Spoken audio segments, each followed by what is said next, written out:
اگر یہ اقوال آپ کے دل میں اتر گئے تو زندگی کے دکھ آسان لگنے لگیں گے۔ دوسروں سے مقابلہ کرنے کے بجائے خود کو بہتر بناؤ، کیونکہ اصل مقابلہ خود اپنے آپ سے ہے۔ جو خود کو بہتر کرے وہی کامیاب ہوتا ہے۔ اللہ پر بھروسہ کرنے والا کبھی اکیلا نہیں ہوتا، اس کے ساتھ ہمیشہ مدد اور آسانی ہوتی ہے۔ بھروسہ انسان کو مضبوط بنا دیتا ہے۔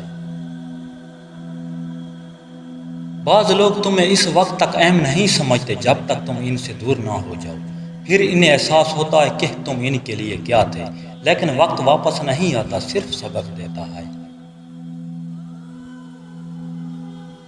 جو انسان اپنے رب پر بھروسہ کرتا ہے وہ کبھی ٹوٹتا نہیں، کیونکہ اس کا سہارا ہمیشہ قائم رہتا ہے، اور یقین انسان کو مضبوط بنا دیتا ہے۔ بعض اوقات ہم وہ کھو دیتے ہیں جو ہمارے لیے بہترین ہوتا ہے، لیکن ہمیں اس وقت سمجھ نہیں آتی، بعد میں صرف پچھتاوا رہ جاتا ہے۔ ہر درد کے بعد اللہ ایک نئی امید پیدا کرتا ہے، جو انسان کو دوبارہ کھڑا ہونے کی طاقت دیتی ہے اور اسے بہتر مستقبل کی طرف لے جاتی ہے۔ دنیا کی ہر مشکل انسان کو توڑنے کے لیے نہیں آتی، بلکہ اسے مضبوط بنانے اور اللہ کے قریب کرنے کے لیے آتی ہے، اور یہی اصل امید ہے۔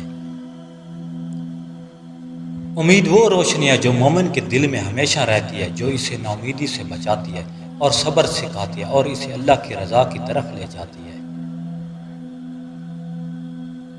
ہر دن کچھ نیا سیکھیں، سبسکرائب اور لائک مت بھولیے۔ اللہ نگہبان۔